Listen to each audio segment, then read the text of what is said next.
Hey guys, tonight let's step back in time. You can imagine yourself leaving behind the noise of the world, the chatter of merchants, the clatter of hooves on cobblestones, and the constant hum of life outside. You walk along a narrow dirt path that winds its way toward a massive stone structure. In front of you rise the walls of a medieval monastery, tall, gray, and weathered by centuries of rain and wind. There is a sense that once you cross through its heavy wooden gates, the pace of life will change entirely. Out there, the world bustles with trade, gossip, and the restless movement of armies. In here, silence and order rule. As you push the gate open, the sound of its iron hinges creaks into the evening air. A soft glow of torches flickers against the stones. The monastery courtyard feels strangely still, as though the air itself is holding its breath. You hear your own footsteps clearly on the gravel path, each crunch sounding louder than it should. The monks you see move quietly, their wool robes brushing against the ground, their heads bowed in humility. No one raises a voice, no one rushes. The whole place seems wrapped in a calm rhythm, as though time itself is slower within these walls. You might notice the architecture around you. Tall stone arches, narrow windows with iron bars, and a cloister that encircles a small garden. Even this garden is kept simple. Herbs, medicinal plants, and a few sturdy trees.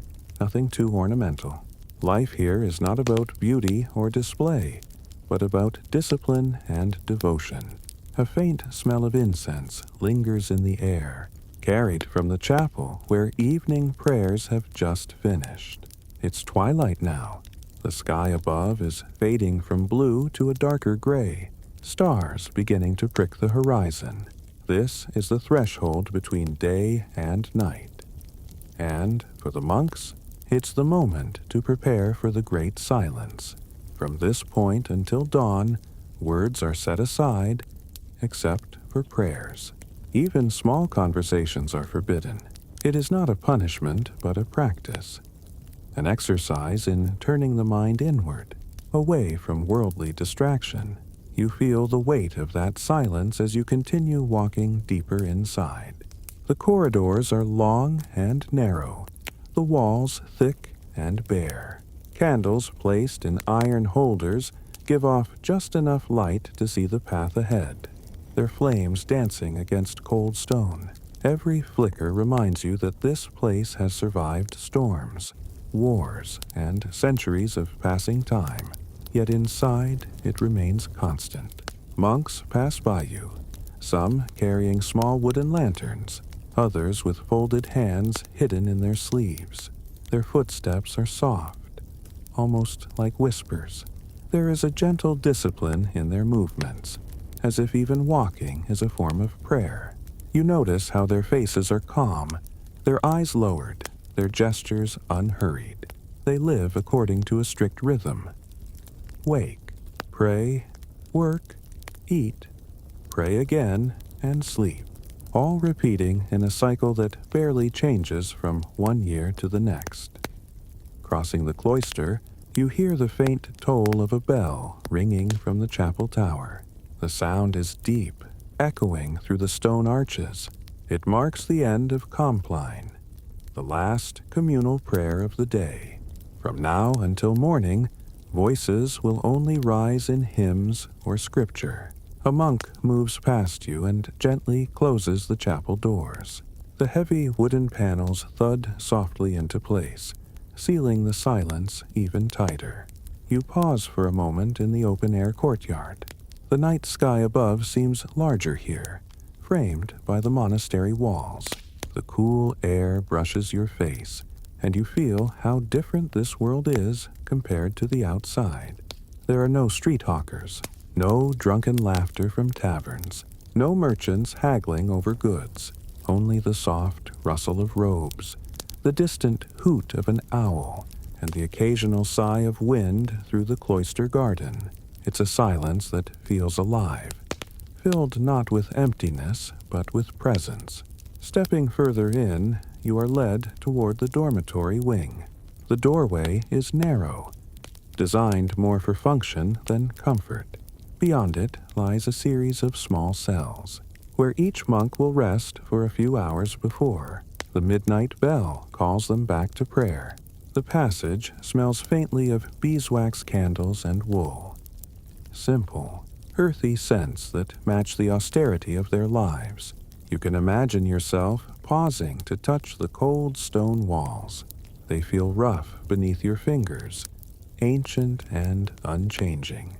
The monks who built them hundreds of years ago are long gone, yet their devotion lingers in every block, every mortar line. The monastery is not just a building. It is a vessel holding centuries of prayer, silence, and discipline. A monk gestures to you with a nod, guiding you toward your place for the night. His face is calm but unreadable, his lips sealed in silence. You realize that here, gestures replace words, and even the smallest nod carries meaning. You follow him without question, because the rhythm of the monastery is stronger than your own will. It pulls you into its flow. As the last streaks of twilight fade, you find yourself inside the heart of the monastery. The world outside is distant now, muffled behind heavy gates and thick walls. Here, the night belongs not to revelry or restlessness, but to silence and watchfulness. The monks will spend the long hours in quiet, struggle, sometimes with their own thoughts, sometimes with the cold and the dark, and sometimes with the deep stillness that feels heavier than noise. And you, too, are part of this rhythm now. Your breathing slows, your steps soften, and your mind begins to adjust to the strange, peaceful weight of this place. The monastery walls stand around you like guardians, keeping the outside world away, holding you in a space where silence rules, and where the night is not just for sleep, but for something deeper. The air grows heavier as the last echo of the chapel bell fades away. Doors close, footsteps slow, and gradually the monastery folds itself into silence. This silence is not the kind you know from the outside world, where a pause in conversation still holds the expectation of words to come. Here, silence is a discipline, almost a presence of its own, stretching like a veil across every corridor and every stone chamber. You feel it as soon as you enter the cloister again. No one speaks, no whispers pass between monks. Even the clearing of a throat or the shifting of a chair seems rare, almost discouraged. From the final evening prayer until dawn, this hush will remain unbroken, and it is known simply as the Great Silence. The practice was meant to quiet not only the tongue, but also the mind. Words could lead to idle chatter, to argument, or to distraction. The monks believed that by withholding speech, they gave space for reflection, humility, and closeness to the divine. But to you, walking these stone halls, it feels strange at first. In a world filled with noise, market shouts, smiths hammering iron, carts rolling over cobblestones, this level of stillness feels unnatural, even otherworldly. You step into one of the cloister's corners where an oil lamp burns, its light soft and golden. The flicker makes shadows shift against the carved arches. Across the garden, a monk moves with slow, deliberate steps. He doesn't acknowledge you with words, only with a small tilt of his head.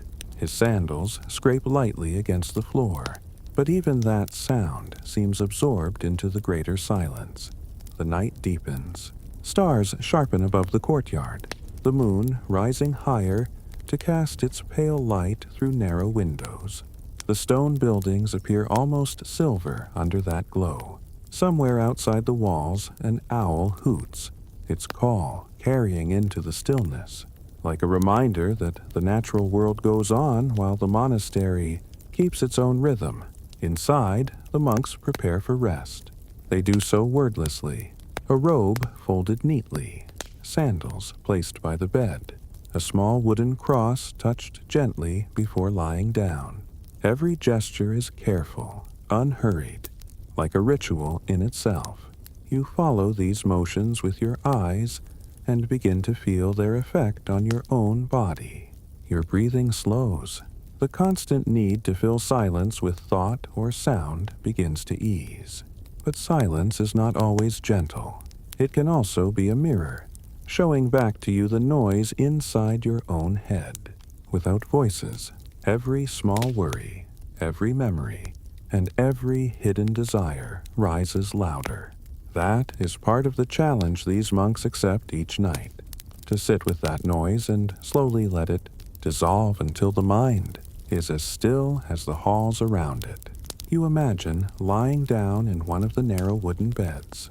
The mattress is little more than a straw pallet, scratchy and uneven, with a single woolen blanket for warmth. The pillow is thin, almost symbolic. Comfort is not the purpose here. Instead, simplicity helps keep the senses clear and the body disciplined. In the silence, even the sound of straw shifting under your weight feels loud. Some monks will not sleep right away. Instead, they sit in their cells with a candle burning low, reading passages of scripture by the dim light. You picture the faint rustle of a page turning, the soft scratch of fingers moving across parchment, the steady rhythm of eyes following each word in silence. They do not need to read aloud. Their minds echo the words, repeating them in prayerful rhythm. Others kneel in quiet meditation, lips moving silently though no sound escapes. You can almost see the flicker of determination in their eyes as they wrestle with drowsiness, with wandering thoughts, with the temptation to let their minds drift toward comfort. Silence can feel heavy, but to them it is also a teacher. As the hours pass, the stillness deepens further. The faint noises of the monastery, doors settling, candles sputtering, fabric brushing against wood, become softer and rarer. Outside, the countryside is blanketed in its own nocturnal hush. Far off, perhaps a wolf howls in the forest, answered by the stirring of restless animals. Yet within these walls there is no alarm, no rush to defend. The silence is unbroken, as if the walls themselves shield the community not just from noise, but from fear. Time feels different here. Without conversation or distraction, minutes seem longer, hours stretched into an almost timeless flow.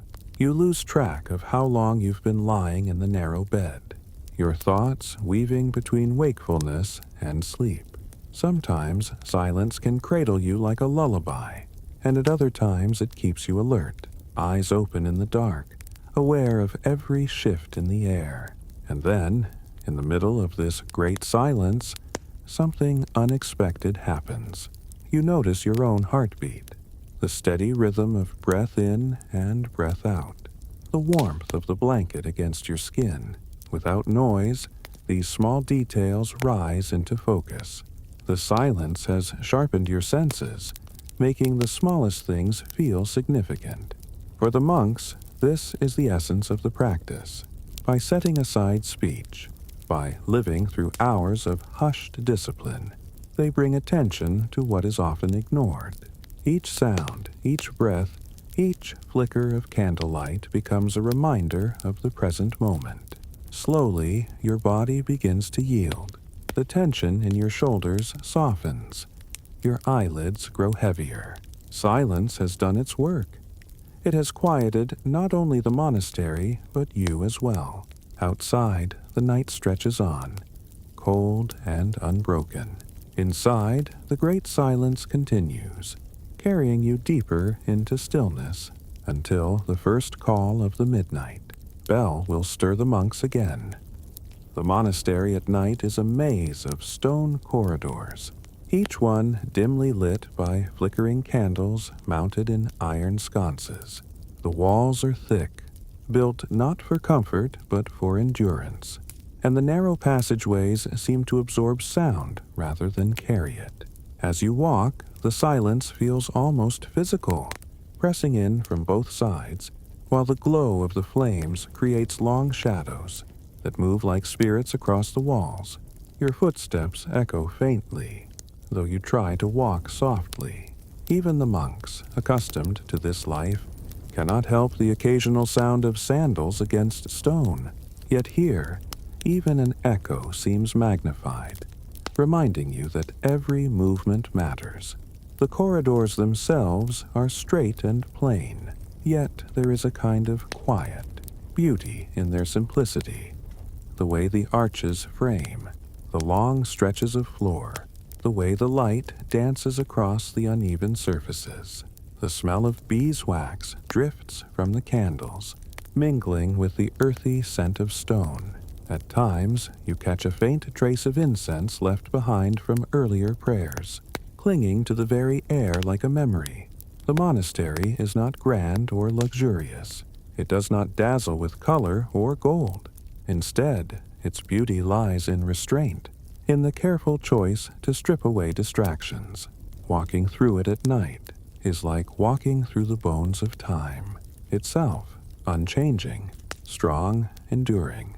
Along the walls, you see wooden doors, each one leading to a monk's narrow cell. Some have candles burning faintly inside, their light spilling in thin lines through cracks in the door frames. You imagine the monks within, seated at small wooden desks, reading by that dim glow or kneeling in silent prayer. Others are already asleep, their rooms dark and still. The corridor becomes a quiet gallery of lives hidden behind doors, all following the same rhythm, yet each with his own private struggle against fatigue, temptation, or restlessness. You pause near one of the arched windows that overlook the courtyard. Through it you see the night sky, dark, endless, filled with stars. The moon casts pale light into the cloister garden below, making the herbs and trees shimmer faintly. The contrast is striking. Outside, the natural world sleeps and stirs, alive with distant sounds of wind and animals.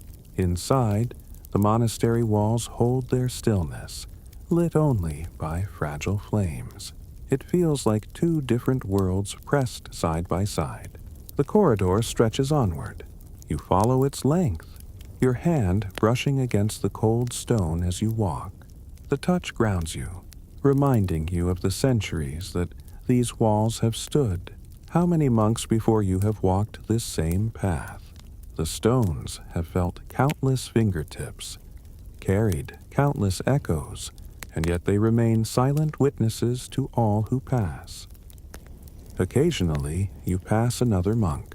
His face is calm, eyes lowered, his hands folded inside the wide sleeves of his robe. He acknowledges you only with a gentle nod. No words are exchanged. None are needed. In this place, silence itself is the language, and every gesture speaks with clarity. The encounter is brief, and soon he disappears into the darkness of another hallway. As you move further, the light grows thinner. Candles are spaced far apart, leaving stretches of near darkness where shadows pool. Your eyes adjust, but the dimness makes each flame ahead seem like a beacon. You walk toward them slowly, and the rhythm of passing from shadow to light feels like breathing. Darkness in, light out again and again. It lulls you, draws you into a calm state where time stretches and thoughts drift. Some corridors lead to staircases that descend deeper into the monastery.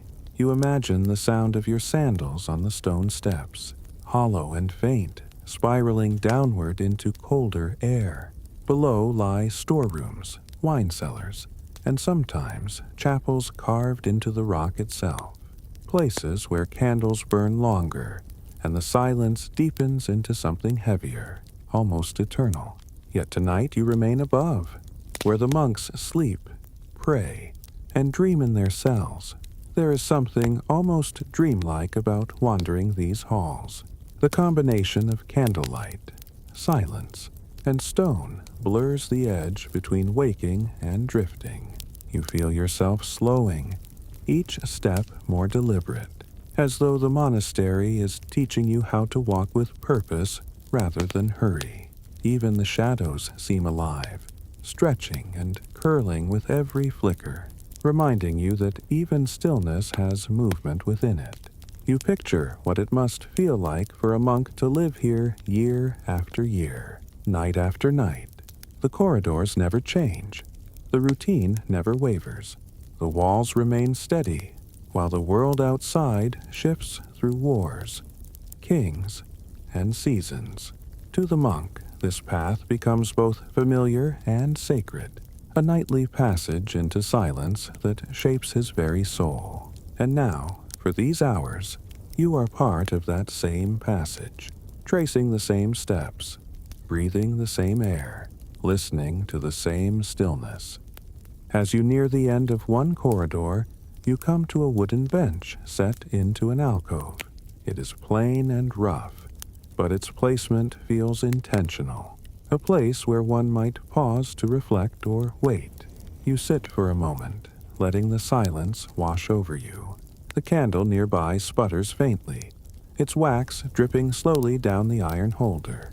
Time seems to slow even further, as if the world has narrowed to nothing but flame, stone, and your own steady breathing. You close your eyes and simply listen. At first, there is nothing, just silence, but soon, faint sounds rise.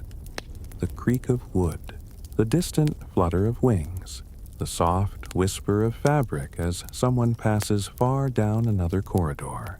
Each sound is gentle, yet in this setting, each one carries weight. It feels like being attuned to another kind of music, a symphony made not of instruments but of the rare and precious interruptions in silence. When you open your eyes again, the corridor awaits, endless and steady. The candle still flickers, the shadows still shift. You rise, take another step, and another, moving deeper into the monastery's heart. The night is far from over, and these corridors, with their endless turns and shadows, will carry you through its long hours.